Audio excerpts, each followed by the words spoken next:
essula 17.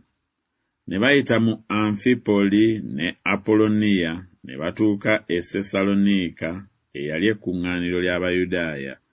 Awo Pawulo nga bwe yali empisa ye n'ayingira mu bo mu ssabbiiti 3 n'awakana nabo mu byawandiikibwa ng'abikkula ng'ategeeza nti Kristo kyamugwanira okubonyaabonyezebwa n'okuzuukira mu bafu, era nti oyo Yesu nze gwe mbabuulira ye Kristo.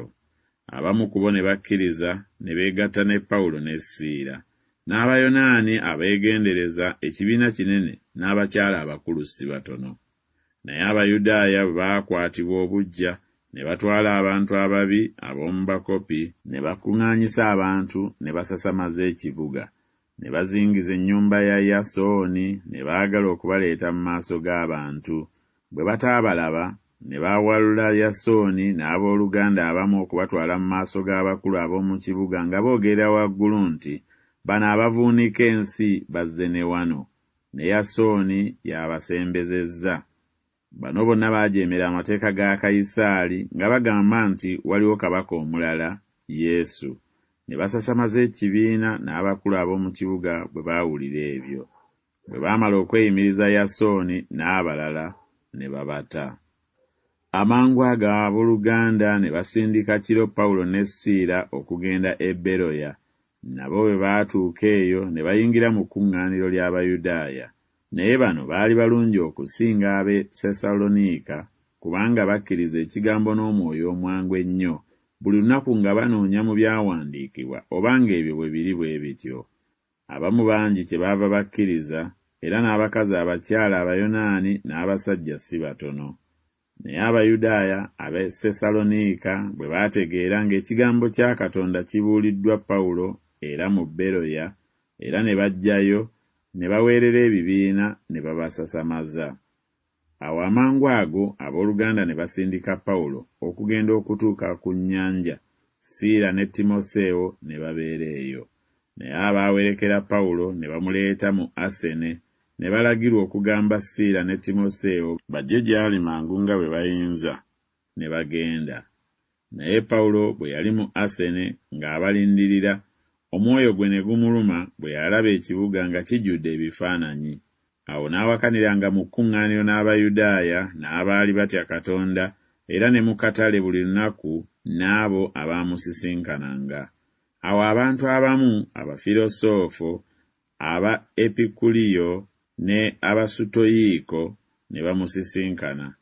Abamu ne bagamba nti ayagala kwogera ki abujjabujja n'ono.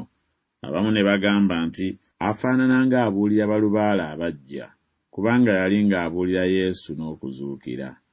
Ne bamutwala ne bamuleeta ku Aleyopaago nga bagamba nti tunaayinza okutegeera okuyigiriza kuno okujja kw'oyogera nga bwe kuli, kubanga oleeta ebigambo ebiggya mu matu gaffe, kyetuva twagala okutegeera amakulu g'ebigambo bino. Abaasene bonna n'abagenyi abaabangayo tebaakolanga kintu kirala wabula okwogeranga oba okuwuliranga ekigambo ekijja.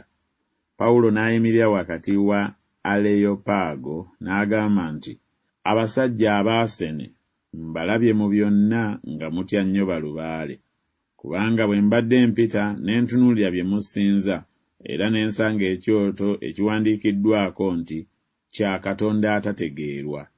Kale kye musinza nga temukitegeera, nze kye mbabuulira. Katonda eyakola ensi n'ebirimu byonna, oyo kubanga ye Mukama w'eggulu n'ensi, tabeera mu masabo agakolebwa n'emikono, so taweerezebwa mikono gy'abantu ng'eyeetaaga ekintu, kubanga oyo y'abawa bonna obulamu n'okussa omukka ne byonna. Yakola okuva ku omu buli ggwanga ly'abantu okutuulanga ku nsi enjuuyi zonna, bwe yalagira n'ayawulamu ebiro n'ensalo ez'okutuula kwabwe. Banoonyenga Katonda, mpozzi bawammanta okumulaba, newaakubadde nga tali wala wa buli omu ku ffe, kubanga mu oyo tuba balamu, tutambula, tubeerawo, era ng'abamu ab'ewammwe abayiiya bwe bagamba nti, kubanga era tuli zzadde lye. Kale bwe tuli ezzadde lya Katonda, tekitugwanira kulowoozanga nti Katonda afaanana zaabu oba ffeeza oba jjinja ebyolebwa n'obukabakaba n'amagezi g'abantu. Kale Katonda ebiro ebyo eby'obutamanya teyabitunuuliranga, naye kaakano alagira abantu bonna abali wonna wonna okwenenya, kubanga yateekawo olunaku lw'agenda okusaliramu omusango gw'ensonga ensi zonna mu muntu gwe yayawulamu, bwe yamala okuwa bonna ekikkirizisa bwe yamuzuukiza mu bafu.